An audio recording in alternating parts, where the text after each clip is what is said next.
Storytime with Mrs. Noy, Wonderland. Rose. Rose couldn't believe that she was mad at Mavis again, but she had every right to be mad, didn't she? Hadn't Mavis gone and done exactly what Rose had asked her not to do? Nearly broke Rose's heart thinking about Mr. Duffy's face when Mavis said that about giving Queenie's bed to the Salvation Army. When she'd gotten home, Rose had gone up to Grace's room and sat on the thick pink carpet. She looked around at Grace's gymnastic ribbons taped to the dresser mirror, the dried-up prom corsage on the bookshelf, the teddy bear some boy had given her nestled in the cushions of the rocker by the window. Before long, Rose realised she wasn't mad anymore. Maybe a little sullen and brooding, but not actually mad. After a while, she went downstairs to the library and called Grace. She used to call her every day, but Grace was always busy doing fun things at the lake in Maine. So now she only called when she really needed to talk.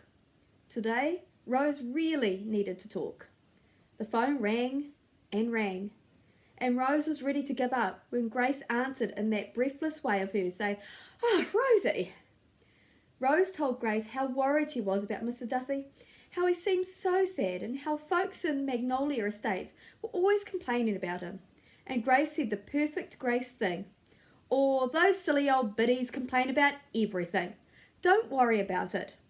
Then Rose told her about her new friend Mavis, how they had a best friend club, and how Mavis wanted to find a dog for Mr. Duffy. "A best friend club?" Grace squealed. "That's so great, Rose, and looking for a dog sounds like fun." Rose felt a wave of comfort settle over her. Grace had a way of doing that to her. She was going to tell Grace about the dog in the woods, but then she heard girls jabbering and laughing in the background, and Grace said she had to go.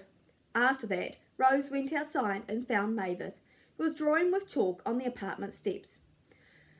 "I'm sorry I got mad," Rose said. Mavis looked up from her drawing and said, "That's okay." Then she put the chalk down and stood up. "I shouldn't have mentioned a dog to Mr. Duffy again. You asked me not to, but I did it anyway." Mavis blushed a little and added, "I'm sorry."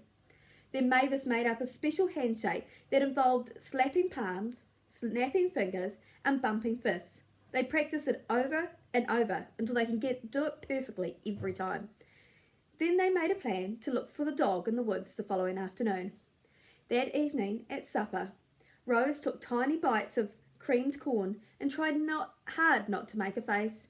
Making faces over food she didn't like irked her mother. Her father was on the third helping of beef Wellington and sipping red wine when her mother launched into a tirade about Mr. Duffy. "Gerald Berkeley said nearly every time he gets to the gatehouse, the coffee is practically burnt up in the bottom of the pot with the coffee maker on."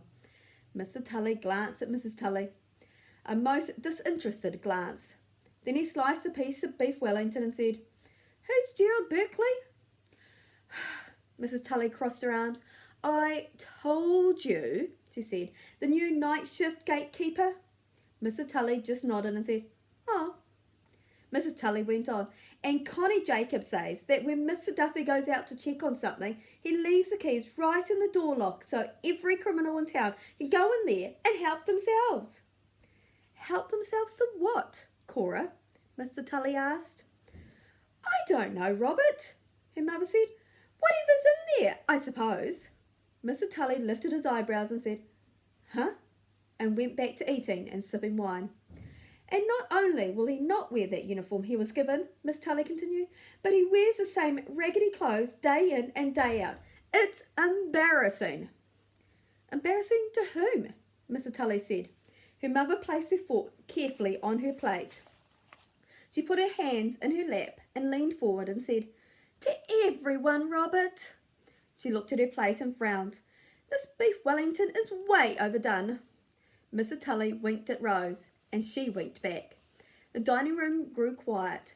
The sound of silver forks and china plates seemed to echo and bounce against the flowered wallpaper and drift up to the crystal chandelier. When Mrs. Jetta came in to clear the table, Rose quickly spread the creamed corn around on her plate, so it looked like she had eaten some. "Do you all want that sherbet now?" Miss Jetta asked. "Sorbet," Miss Tully corrected her. And yes, please, she added.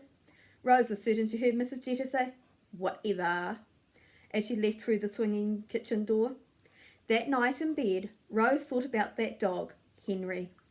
Would she and Mavis be able to find him? Was he out there in the woods behind Amanda's house right now? And if they found him, would Mr. Duffy want him? And if he wanted him, would he be able to love him as much as he had loved Queenie?